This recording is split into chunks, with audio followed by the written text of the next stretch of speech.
And if you all join me in please welcoming Megan Coates, she'll kick things off for us. So welcome, Megan. Good morning, everybody. Can you hear me okay? Thumbs up? Great. Okay. I am going to cover the budget basics for you, but then I'm also going to share a little bit about some best practices in budgeting, as well as how you can make your process more transparent for your constituents. Just as a little bit of background about me, I am the finance director for Henrico County. I've been here about 2 years.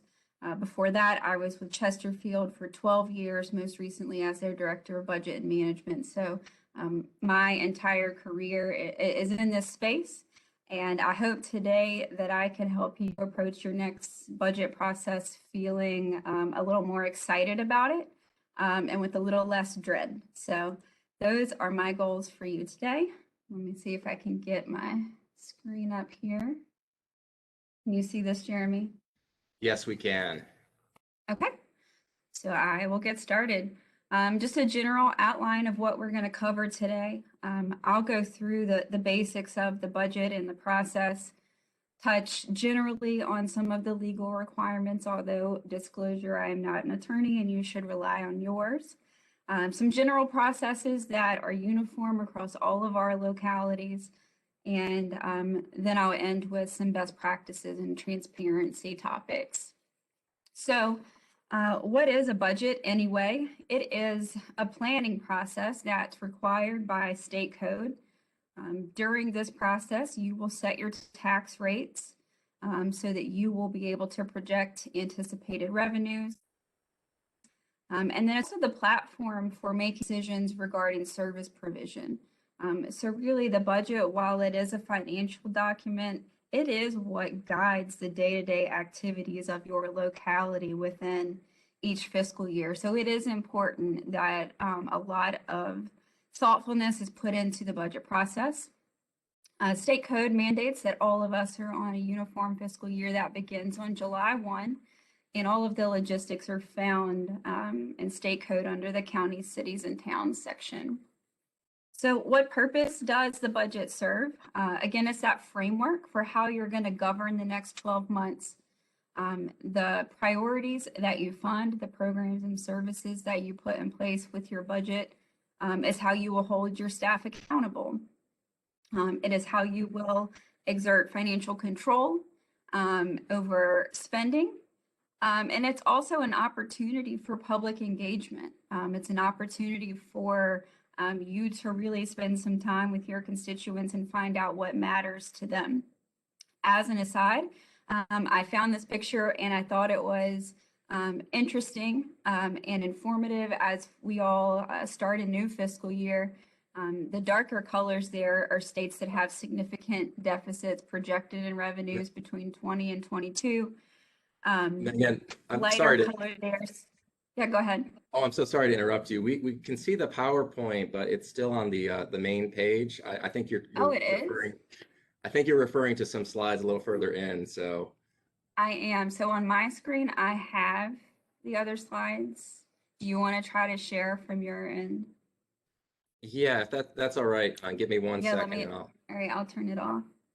Oh, see, now we're on legal basis and requirements. Oh, so you can see it now? Let me try one more Yes. time then.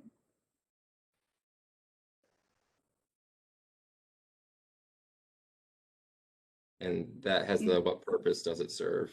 Okay, is so this showing. is the map I was describing. If it falls backwards again, you just let me know and I'll let you share the screen. Lighter colors, they are, lesser deficits, and Virginia, oddly enough, is not really projected to have one at all. That's important for us because as goes the state, so do we. And so I think that's a good indicator for us as you approach the next couple of fiscal years about what you can expect for your own local revenues. Did we go to the next slide, Jeremy? Not yet. Let me share my screen Okay, and you go just ahead. tell me when to advance the slide deck.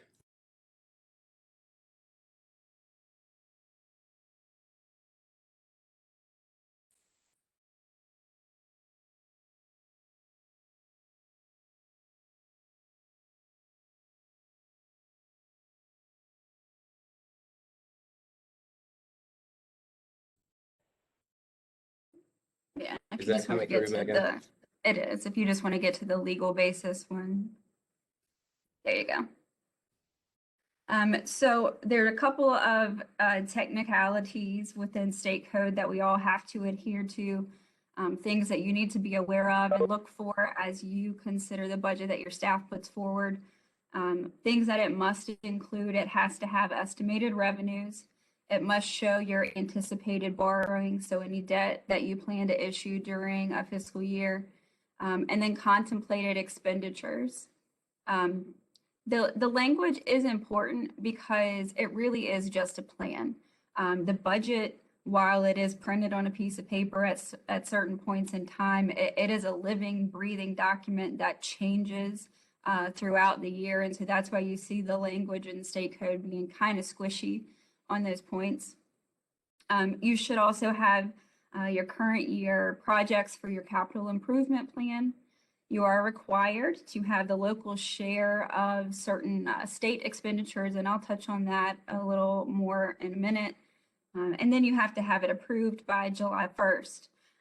One nuance there is that approving the budget doesn't necessarily give your staff the authority to go spend those dollars on programs and services. So the act of appropriation is where you make those funds available. Some of the constraints in this process that are placed upon you on state code on the next slide is generally you only have the powers delegated to you by the General Assembly. We all know that. They dictate to you certain expenditures and revenues that you may put in your budget. All of them must be supported with some state authority, one way or the other. An important balancing act as you do a local budget is your discretionary versus non-discretionary items. And non-discretionary items are really those that are mandated to you from someone upstairs, things like the local portions of mental health, social services, health department, constitutional officers, state responsible inmates. That's a topic that lots of us are dealing with right now. And then the standard of quality formula for education, where the state tells us if you don't spend X dollars, we're not going to give you Y. So that does take up a pretty significant portion of localities' budgets throughout the year, schools being the largest component of that. But you still have the bulk of your revenue to do that discretionary spending. And that's really where you as a supervisor get to influence the quality of life through the process. So there are two budgets that you have to deal with on an annual basis. The first is the operating budget. That's what's going to support your personnel, your annual operations of things like libraries and parks, your police officers, sheriff deputies, the services that are delivered every single day. There are lots of different ways to put that budget together. All of them are right. Most places do a hybrid approach, and so I'll touch quickly on some of the approaches you could use if it feels right to you. Most of us do a line item budget. The state requires a certain amount of detail, but a lot of us go quite a bit further than what's required, and so we'll show operating dollars by fund, by area, by department, and also by type of expenditure. So, here in Henrico, we budget operating supplies, technology equipment, phone services. Everything has its own standalone budget. Programmatic budgeting is a little more broadly. You can appropriate and direct funds within categories and not necessarily dictate how they're spent within line items. So you could budget and appropriate for the police department in general, for human services in general, and provide just a bucket of funds that they can use at their discretion for those services. You're able to do performance-based budgeting, and a lot of folks use that in addition to the line item budgeting. So they go back and do a performance review. This is where you put measures in place to see how much return you're getting on your investment in each area. And then you could determine, based on that performance information, how you allocate within the line items. Often, if you have a very engaged citizenry, especially if it is a conservative group in nature, you will hear calls for zero-based budgeting, asking you to basically wipe the slate clean and start over every year.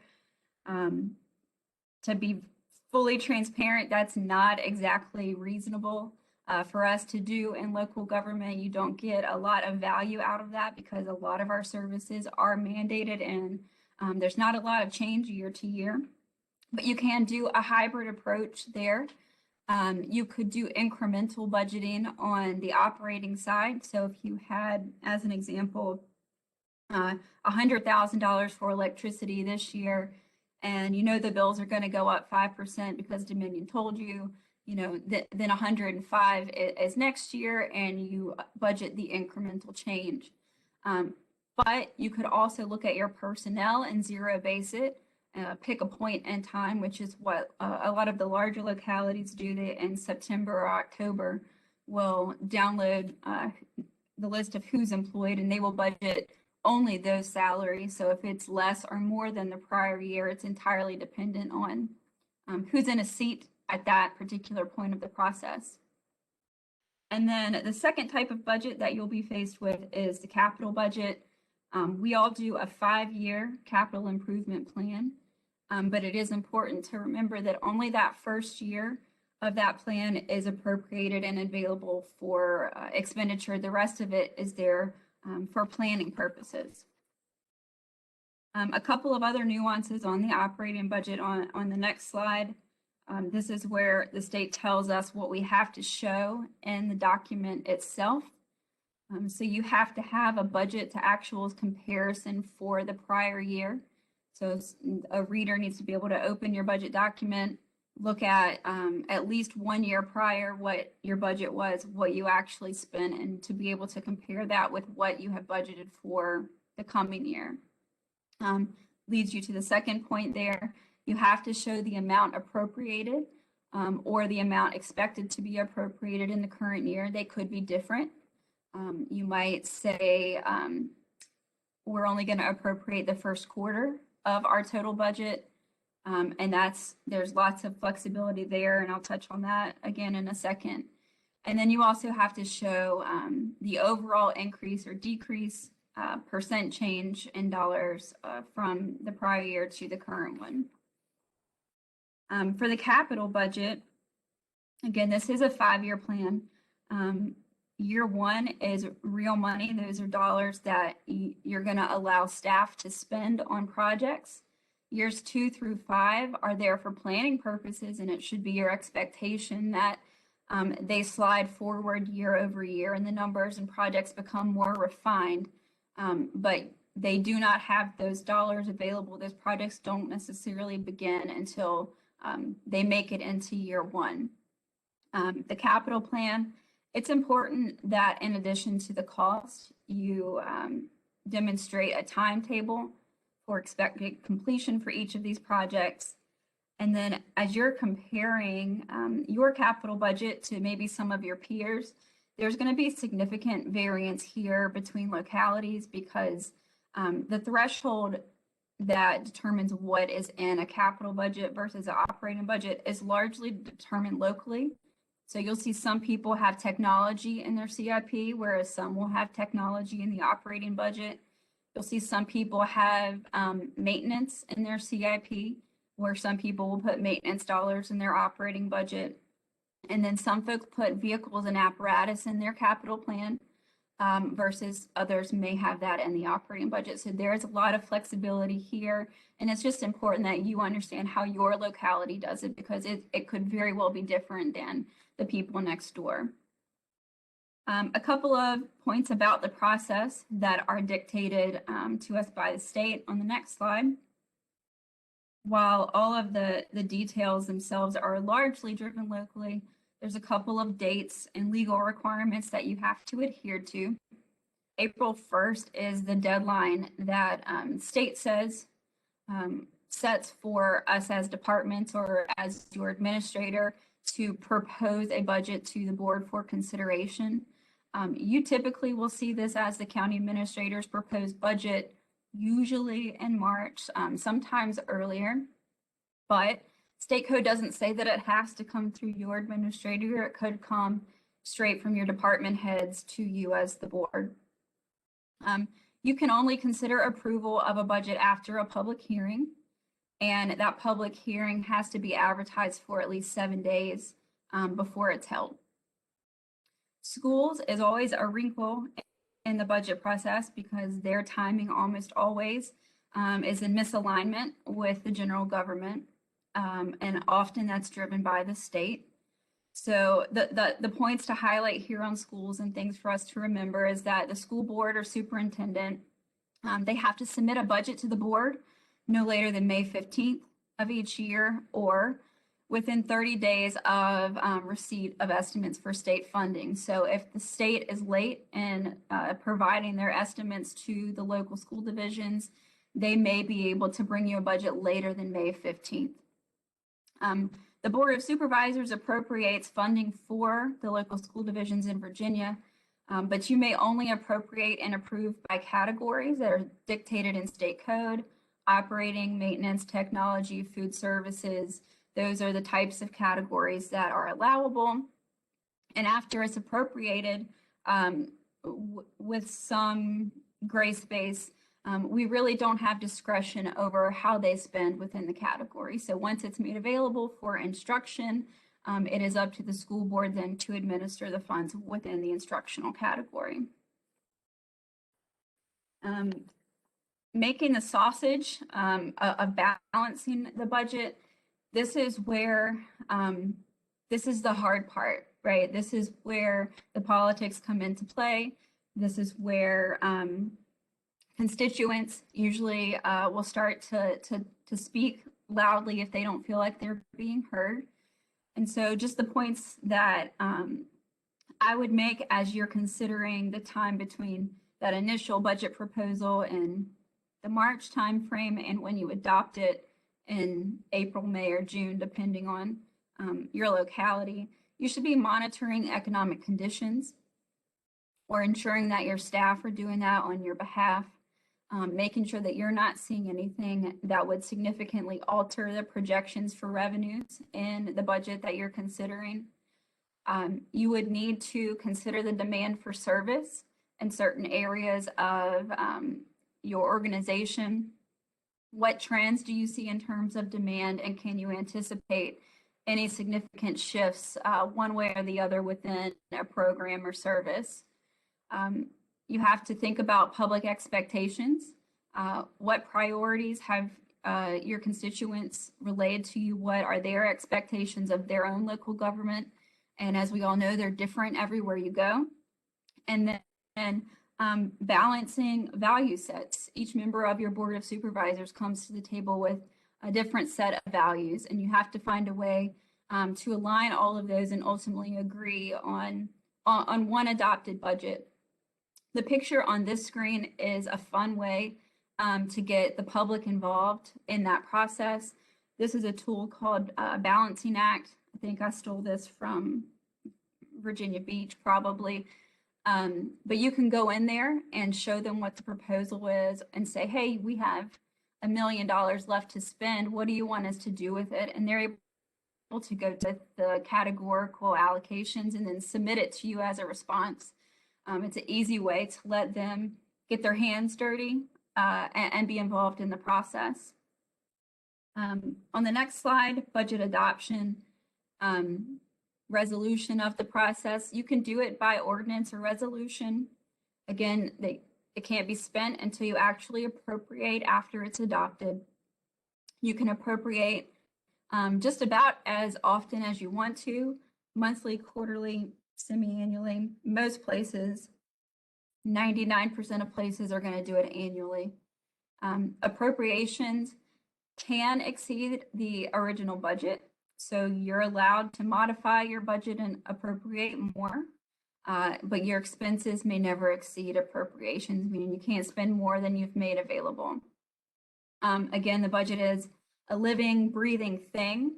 And so you, at your discretion, can always come back in and supplement appropriations, modify the budget at any point in the process that you wish. The one caveat dictated in state code there is that if you do amend the budget in an amount that is greater than 1% of the total, you do have to have a subsequent public hearing before you can make that change. The next slide shows you just a couple of questions. And I posed each of these in polls on the Whova platform. We had about 12 folks answer. And I put this here just as a reminder that everybody comes to the table with different value sets. And that is the hard part of balancing the budget. 58% of the people who responded said they would build the animal shelter over the wing on the high school. 17% said they would build soccer fields instead of allocating funding to social services. And we were split exactly 50-50 on whether to send money to a nonprofit for homelessness or to put more police officers on patrol. And so I think that's just as you approach the next process, to know how differently people think about things that to us seem very simple.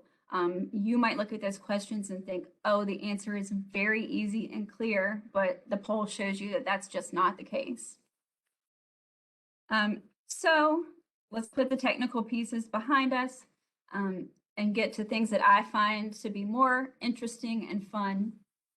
The next slide shows you a spotlight on Blueprint Chesterfield. I think Chris Winslow is on here with us, so he can chime in if he wants to.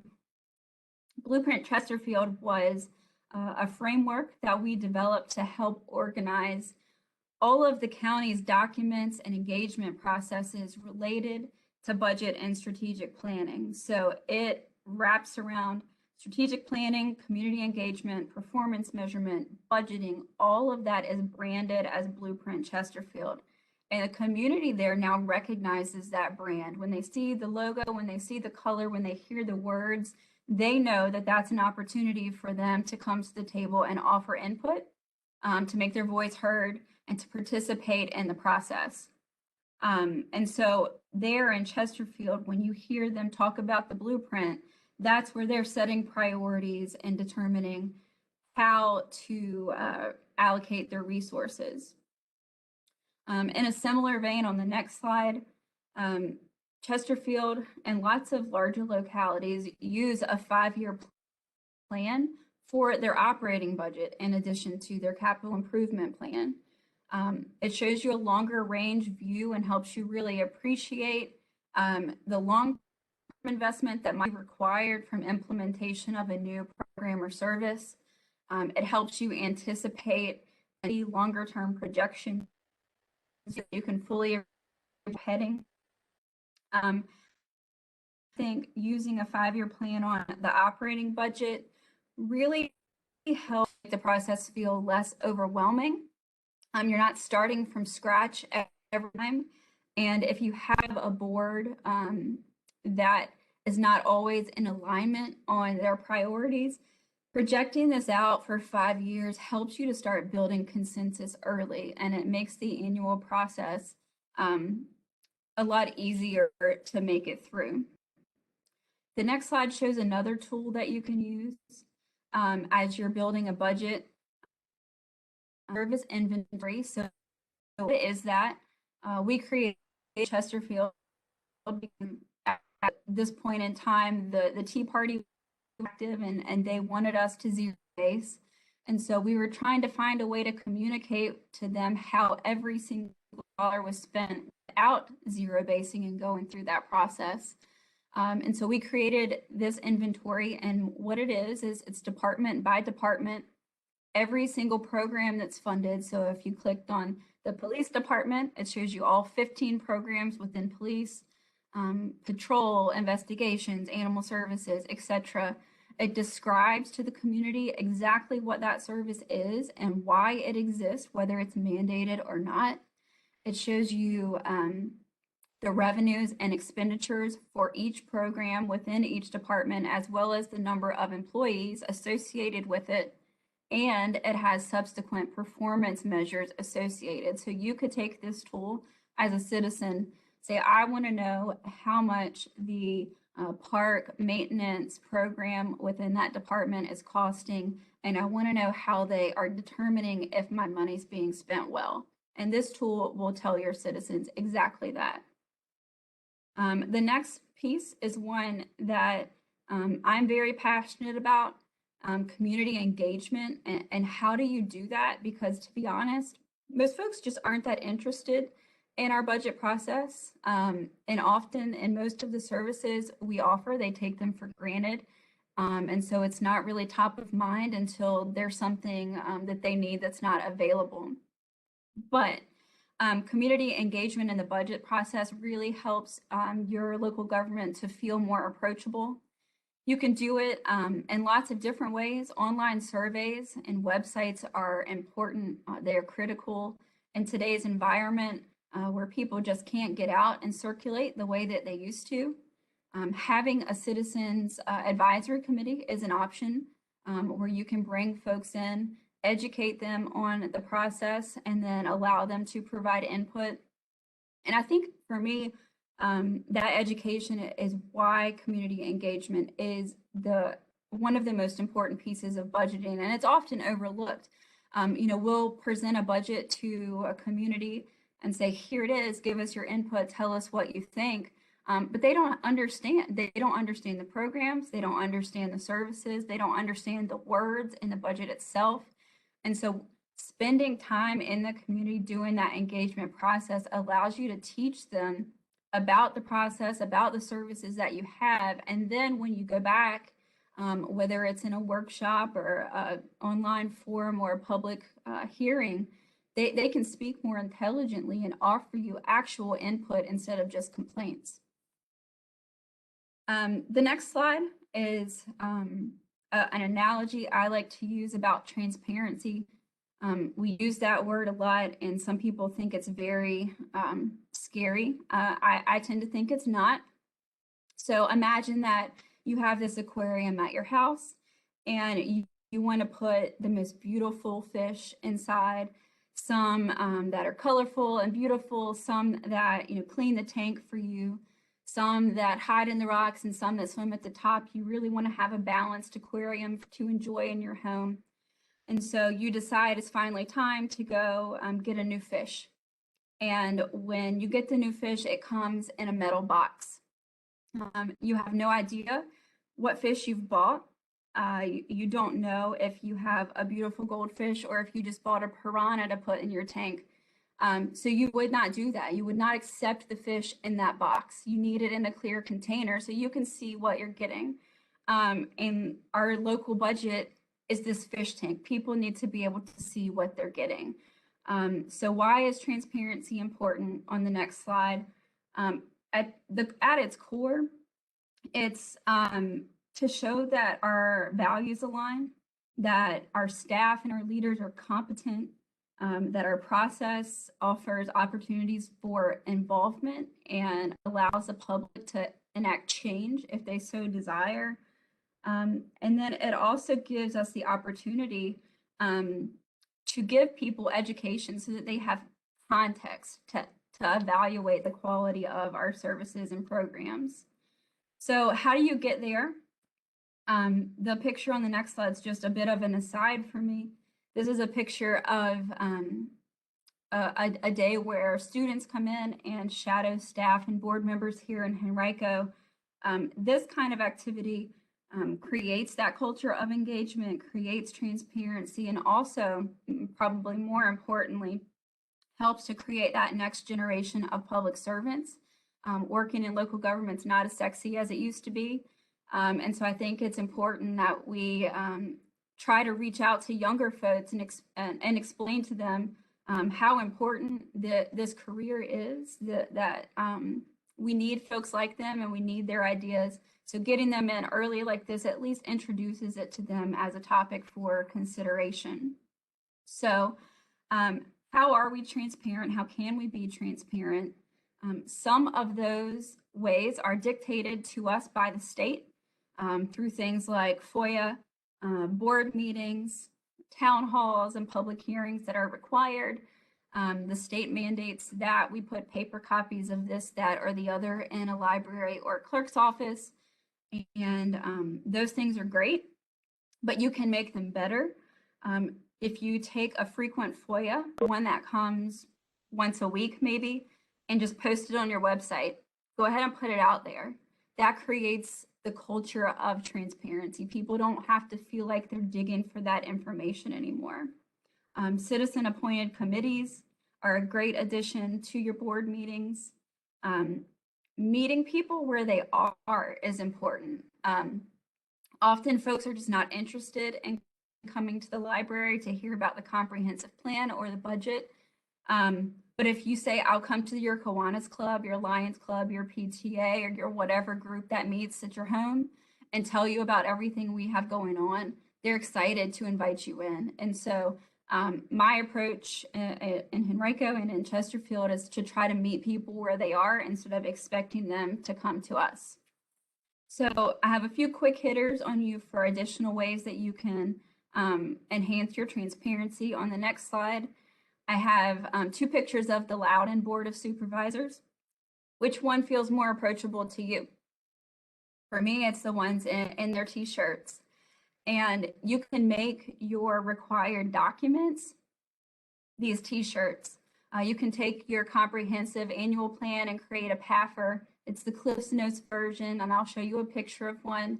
You can take your budget document and create a reader's guide or a budget in brief that a 3rd grader can understand. You can take your comp plan that's 800 pages and make it a 1-page strategic plan that people can really identify with. So I'll show you a few of those. The next slide shows you a page from annual financial report, very informative and lots of numbers. On the right, it's the very same information from Loudoun, demonstrated more graphically. And this is important because the mindset of a person when they're reviewing information plays a big role in how they receive it. And so if you're a constituent who's concerned, which one is more easy for you to digest? Which one do you walk away feeling better about? I tend to believe it's the one on the right. On the next page, you can see something similar with a budget document. This is from Chesterfield. On the left, this is a revenue and expenditure header from a budget document. You all have this chart. If I'm a citizen who is critical of government, I look at it and I say, your general fund has $771 million. There must be so much waste there. You have to be able to do less than that. However, if I show them the one on the right from the budget in brief, it's the very same information, but broken down to them in terms of $1. If you invest $1, 27 cents goes to police, fire, and sheriff. 41 cents goes to education. 7 cents runs general government operations. They understand that, and that feels good. That's something that they can get on board with a lot easier than the 700 million general fund. Next slide. People are looking for data about your process, your budget process.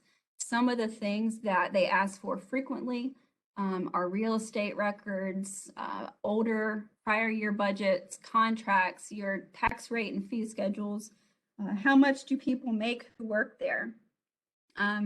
It's all public information, so why not make it available up front? Why make them ask you for it? So the next couple of slides are places that I think do that well. This is Henrico's website, frequently asked questions. You can Google at the top. It's categories that people understand, words that people understand. It's visually appealing, and it's very easy to get to. As you see there, it's home/public data. So one click and you're on this page. The next one is Virginia Beach. They're using a third-party vendor to run their open data page, but again, it's very clean. At the top, you see you can get raw data sets if you want that. or you can see the ones that they highlight for you on their page. The next one is actually at the state. They have a site called Commonwealth Data Point where you can click the frequently asked questions here. We want to see your revenues. I want to see your salaries. Talk to me about jail population. I want information about schools. And it's all ready for you right there. I mentioned outsourcing some of this. If you're so big that this feels incredibly overwhelming, or you're so small that you think you could never do any of it, the next slide shows you some examples of vendors who provide these solutions. This is not a commercial. I don't work for any of these people, but I have done demos with all of these so I can speak to the validity of their operations.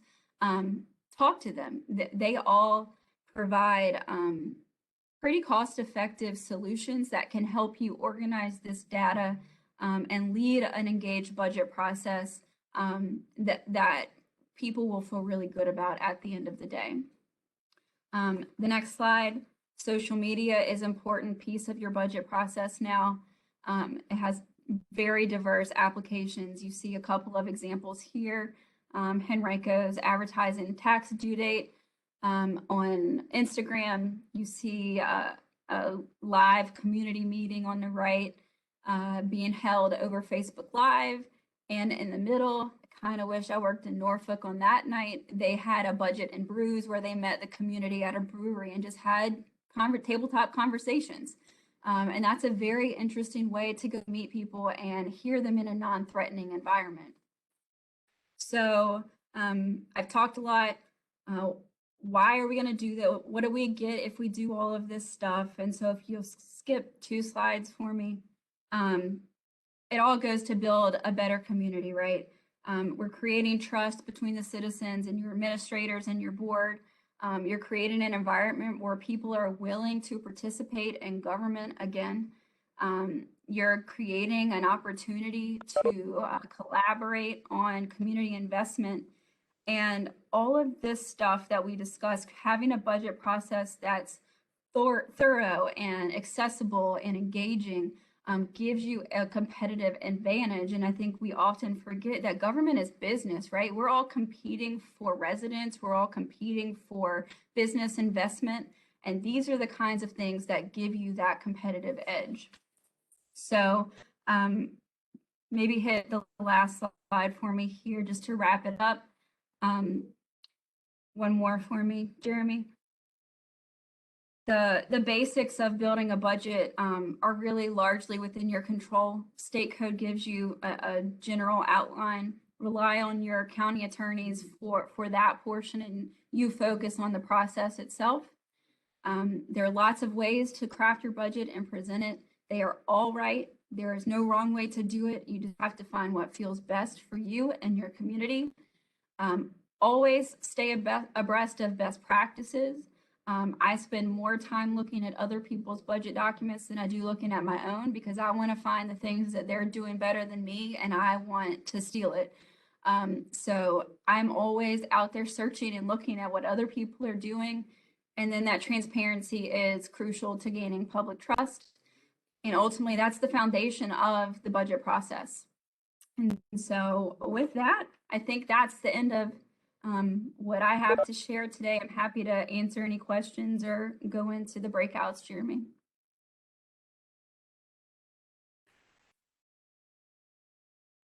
Well, thank you, Megan, for a phenomenal presentation. Really appreciate you giving us an overview of the requirements, but then really delving into best practices, and love your comment about looking at what other communities, not just counties, but also cities are doing, taking what works for them and applying it to your own community. And I think that's something that we've seen discussed throughout the course of yesterday is, making sure you have conversations with other Board of Supervisor members, what's working for them and whatnot. So thank you for that. We will go to the breakout sessions in just 1 second, but if you don't mind, we did get a few questions in the chat, and I'd certainly you feel free to open this up if you don't mind to Administrator Voorhees and Administrator Goodwin as well. But just one comment from Andrea Bailey that meeting people where they are is essential to this process. This was a question from Stuart Garber. Do most counties wait until the state has notified the school of estimated funding prior to approving the county budget? Yeah, typically you would, but there have been years in recent history, probably 3 or 4 years ago, the state just did not have it together. And Chesterfield approved a budget with estimated state revenues and ultimately had to come back at the end of June and amend that budget based on what the state gave us after we had locally adopted. So it does happen both ways. Excellent, thank you. And then this was another question that we received in the chat. It's kind of a follow-up from yesterday's planning session. And again, if Ted and Christian want to jump in as well. But the question is, how often do counties engage their planning commission in developing the capital improvements program, or CIP? Yes, I'm happy to jump in on that. In Louisa, we engage them really early. So our capital budgeting process will start in October for next year. And so we engage the Planning Commission at least 3 times and often have work sessions with them as well, depending on the nature of the capital projects that they're considering. They typically don't consider what we consider to be operational capital projects, like maybe purchasing, 20 school buses or something like that. But if it was building a new fire station or an addition on an elementary school or something that has a larger community impact or that's driven by growth, that's when we would engage them specifically. Yeah, this is Ted. I think that's exactly right. It really depends on the nature of the project. If you're just moving money around or dealing with let's say a building replacement, HVAC or roofs or something like that, it really has no bearing on the community's comprehensive plan. So it really needs to be about citing new capital expenditures, not just because the nature of the money is capital. So it's important upfront to distinguish whether it is an appropriate item for the Planning Commission to review. You really don't want them getting bogged down and trying to decide whether you need new chillers on the school or not. Yeah, Chesterfield and Henrico do it very, very differently. In Henrico, we take the capital improvement plan to the Planning Commission in its entirety. Before it goes to the Board of Supervisors, they review it, and then it's passed on to the board after they have the opportunity to comment. In Chesterfield, the CIP does not ever go to the Planning Commission. The approach there is that the Planning Commission sets the comprehensive plan. The CIP is developed with that as a framework, and then the Planning Commission has the opportunity to touch those projects to the extent that a substantial core determination is required, or through some land use decision, they would see it, but they never see the plan in its entirety in Chesterfield. Excellent. Thank you all for those responses. I have time maybe for one more question that we received in the chat before we move on to the breakout sessions. But this question comes from Andrea Bailey.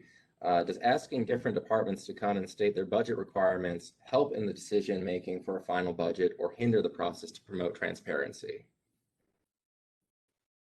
And again, I'll open the floor up. I think Christian started last time. Ted, do you want to lead us off, and then we'll switch things up a little bit? Yeah, so I mean that's the age-old question. So in some respects, the transparency is there, but how much transparency is so much that that you just can't take it anymore. So I've had it both ways to the extreme over my career.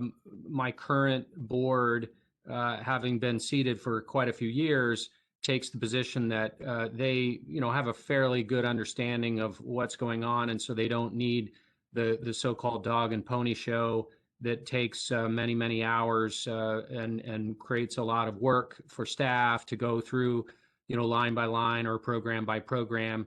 So really, they focus their efforts on the change and they on the new initiatives, that sort of thing. And so they don't see value in those lengthy presentations, and they notice the public doesn't either because they don't tend to come to those things. But there are other communities that they value the whole idea of putting on a full presentation. That it's an annual chance to educate folks. The key there, I think, is just to right size it. As Meghan said, it's what your community values. Right size it and make it interesting. If you're gonna do the full thing, try to make it interesting and use the good types of graphics that Meghan showed that are interesting, and shy away from those just eye charts. Yeah, I would agree with Ted. We have some similarity in Louisa. I would say I agree with one thing that Meghan had, or many things that Meghan had in her presentation, but one specifically is applicable here, and that's that budgeting should really be a year-round process. It should be something that's ongoing in the same way that comprehensive planning is. And to that extent, we really try to have, and I have to be careful here because I think my board chairman's is on the conference as well, so I got to make sure that he's agreeing with everything I'd say, but we're really trying to keep what the departments are doing in front of the board on an ongoing basis so that at budget time, there are no surprises, there are no increases that are not transparent, because it's been something that we've been talking about on an ongoing basis. Now, we do spend a lot of time talking about civic agency, outside agency contributions during the budget process. So that typically does involve some specific workshops and presentations to the board. Excellent. And Meghan, do you have any final thoughts on this question? Yeah, I mean, I can give the perspective of the two that I've recently been with. Chesterfield typically will do a half-day work session on the budget where they bring only those departments that have major investments in a budget and have them explain that to the public. Typically, it's no more than 2 or 3 departments that present Henrico. However, the budget process is very ingrained in the DNA here, and the board here has a week-long work session where they actually get line item detail for every single department, and we go through it. So again, there's no right or wrong way. It's whatever feels right to you as the board. Excellent. Well, thank you again, Meghan, Christian, and Ted, for those responses, and certainly I know you're happy to take questions offline or going forward on these issues. But again, thank you for the great presentation. We're going to start